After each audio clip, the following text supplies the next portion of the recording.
FBA, we're delineating from these other people. You know, I'm not an African, and I don't want Africans getting none of my reparations money or any of my benefits. I personally think they should go home. I think they're cowards because if they so smart, why they can't fix up their homeland? My mama didn't have to leave Georgia. Couldn't the same argument be presented to Black Americans? Well, you have to understand that the same problems that Black Americans are facing here in the States is 10 times fold in Africa. We're going to talk about the inner struggle. Today, I want to speak about the inner struggle, self-hatred among us Black people across the continent, Africa. What about if I told you the biggest battle in Africa today is not poverty, is not corruption, but something far more dangerous,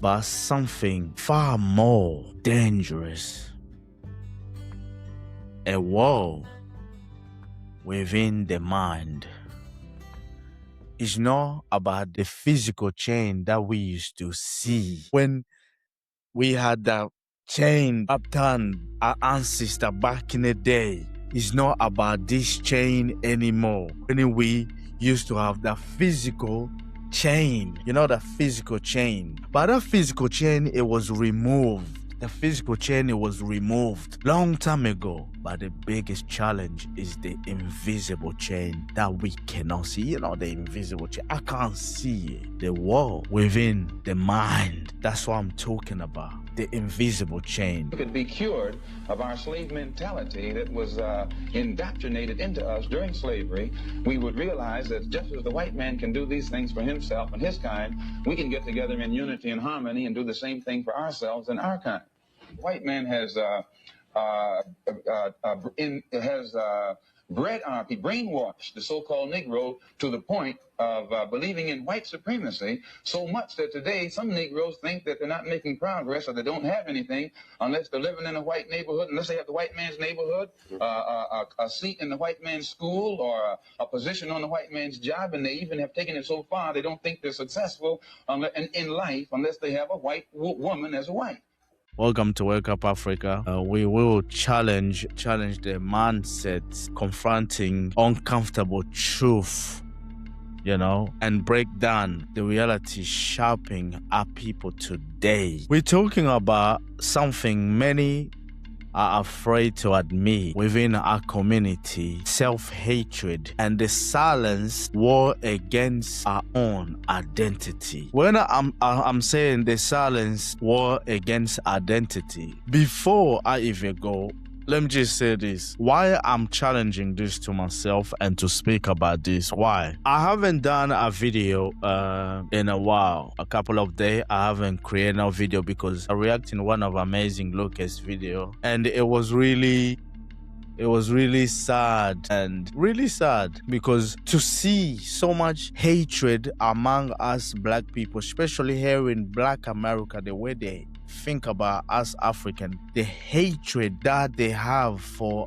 us African, listening to the young man calling African filthy blood, the filthy blood that is in me, but he's embracing white blood. He's proud of having white blood within himself, but self-hatred of Black blood because he just don't want to identify as a Black man.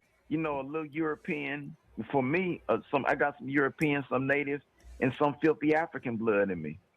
The self-hatred, I sat down for a couple of days, my mind, it just went, I need to dig deep. I always speak about, a certain thing, react on certain thing, but I wanted to give some education, especially to our young people, Black men and female. That's why you can see I'm calling this topic the inner struggle, the self-hatred that we have on ourselves.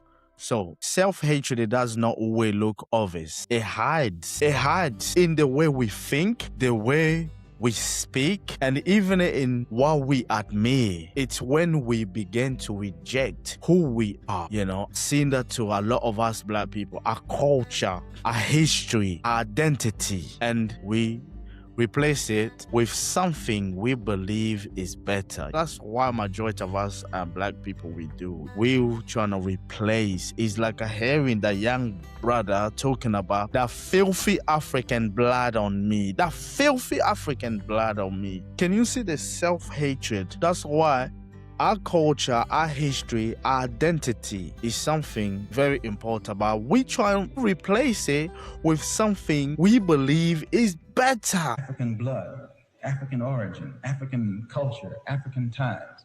And you'd be surprised. We discovered that deep within the subconscious of the black man in this country, he's still more African than he is American. We didn't want anybody to tell us anything about Africa, and much less call us an African. And in hating Africa, and hating the African, we ended up even hating ourselves without even realizing it. Because you can't hate the roots of a tree and not hate the tree. You can't hate your origin and not end up hating yourself. The invisible chain that we cannot see, the invisible chain is not a physical chain. It's not even a beating, our ancestors that they had with that chain that they had on them. That chain had been removed, but it's about the invisible chain that we cannot see. This it didn't start today. Self-hatred did not start today. Century of colonization, slaving, and psychological condition taught generation that Africa was inferior. Africa was inferior. Language was erased. Our language was erased. Tradition were marked. Identity was broken, and the damage didn't just disappear. Today it shows in subways when we value foreigner over local, when we doubt our own people but trust outsider without question. When I say this, we tend to trust outsider without questioning. When success looks like escaping Africa instead of building it, we should build Africa instead of running away from Africa. That is the inner struggle within us black people. The most dangerous part, you cannot build a strong nation with people who don't believe in themselves, and we seen this all the time. The people live in tents over there, man, in huts. Africa is a continent, firstly, but not everybody in Africa lives in huts. Have you ever been to Africa? I know what I heard and seen. My neighbor's been. In what part of Africa? But FBA, we're delinerating from these other people. I'm not an African, and I don't want Africans getting none of my reparations money. No amount of resource, no amount of leadership can fix a broken mindset. Here's the truth they don't tell you. Africa is not broken. Africa is powerful. Our history is rich. Our people are resilient. Our future is still in our hands. The real question is, will we continue the circle or will we break it? I'm gonna say this, will we continue the circle or will we break it? It started within the mind. Wake up. It started within the mind. Wake up. That physical chain, it was removed. That invisible chain. Every single time when I'm thinking about something that really hit me hard about our people, what it does, it breaks me down. Because I see the circle. A lot of people, they will disagree with me, and that's okay. I've been saying this. It's not the physical chain that is the problem. The physical chain, it was removed, but is the invisible chain. Can you see how the mind, a lot of us black people, we been broken. Like I said, Africa is not broken. Africa is powerful. Our history is rich. Our people are resilient. There is a story that I'm gonna break down about Queen Nzinga, and we'll break that story so you can understand the resilience that we had on us. We fought hardly for colonization, but our people was taken from us. Our people was taken from us, brutally beating day and night. Day and night. They had chain everywhere. Stand up, walk, even if you collapse. But they resist. They fall, some they run, some they went so they can make their life somewhere. so they can have a better life. But hearing a black America saying that filthy African blood on me, that filthy dirt African blood, they live in tents. This is the inner struggle within us, Africa. This is the inner struggle within us, all black people. You know, a little European, for me, I got some European, some native, and some filthy African blood in me. Okay, why is it filthy African blood? I don't understand. Have you seen that country?